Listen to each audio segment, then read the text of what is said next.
Today I really tried to write my final post on spiritual philosophy.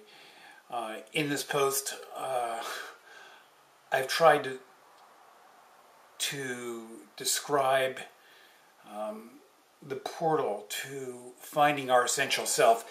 And I have defined this essential self as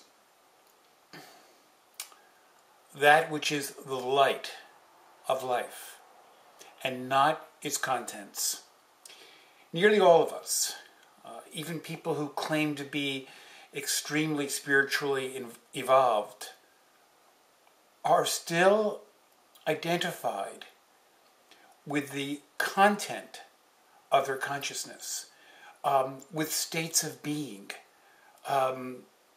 Any state of being is part of the content of consciousness. It's part of this passing array of experience that all of us experiences.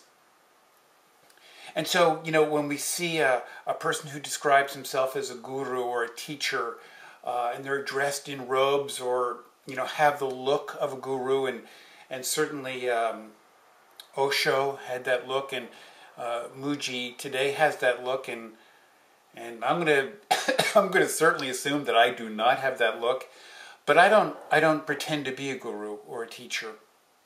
I just speak from my own experience. And as those of you who have communicated with me know, that I'm extremely reluctant to give what I would think of as advice. And the reason I'm reluctant to give advice is simply because I believe it is more important that we find our own way. The moment someone says they know and you don't know, they're lying, because they only know from their own experience. They don't really know your experience, and each of us is different and unique. So let's go back to this light of experience. When we are identified with the contents of life, this passing array of experiences, what happens is, and this is true of all of us, is that we want to have good experiences. We want experiences that are pleasurable. We want experiences that validate our values and our beliefs.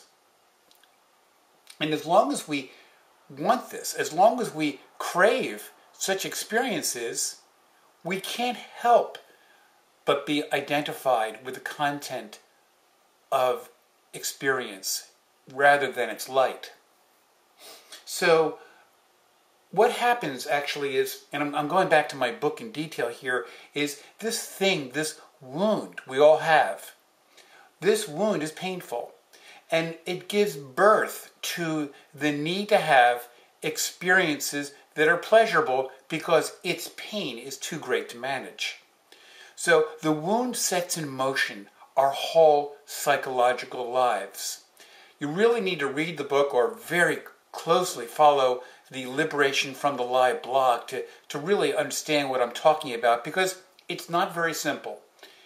Also, we have to be quite courageous in seeing the wound ourselves. In the very beginning of my book, I take a scene taken from the great American epic novel Moby Dick, a scene that occurs toward the end of the novel, in which Ahab looks into the vast depths of the Pacific Ocean. And of course, the ocean is a symbol of the vast depths of the human soul. And this, Ahab is a maniacal captain who craves vengeance, who wishes to kill the whale that has cut off his leg in an earlier encounter, this whale Moby Dick. And he looks into the depths of the Pacific, and one tear flows from his eye into the ocean. And Melville says that there was more wealth in that one wee drop than all the Pacific put together. And so we are asked, what does that meaning of that one tear have for us? Because we too need to bring that one tear out, and that is the tear of the wound becoming exposed. When the wound is truly exposed, and it takes great bravery to expose this wound, it takes great courage to challenge every belief that we hold dear. Once that happens, the craving for experience ends. And that is both the cure and the solution. Once the wheel of craving for experience ends, then we are truly liberated. Can you see that? That it's the craving for experience that keeps the seeking process in motion. And it's the seeing through that craving, which also means seeing through the pain of our wound. And when that wound comes to surface, the well of compassion for others who are suffering, like ourselves, becomes infinite. Because we stop picking and choosing this person versus that person, this experience versus that experience. This whole friction of this versus that comes to an end. And we simply have an open hand to all experience. Sure, we're still going to have preferences. We're still going to enjoy pleasure more than pain. That's simply the very heart and nature of the body-mind. But it's the psychological element that will be transformed and healed the moment we stop this whole craving for certain kinds of experiences, which keep us enslaved to the very beliefs that keep the seeking process in motion. I truly hope you see this. Read the post, We Are the Light and the Open Hands of Life. Watch the video again, and I think you'll get it. You're always free to contact me, and of course, I don't set myself up to be a guru. I'm merely a human being like everyone else, full of his frailties, full of the same unhappiness. But seeing is the liberation.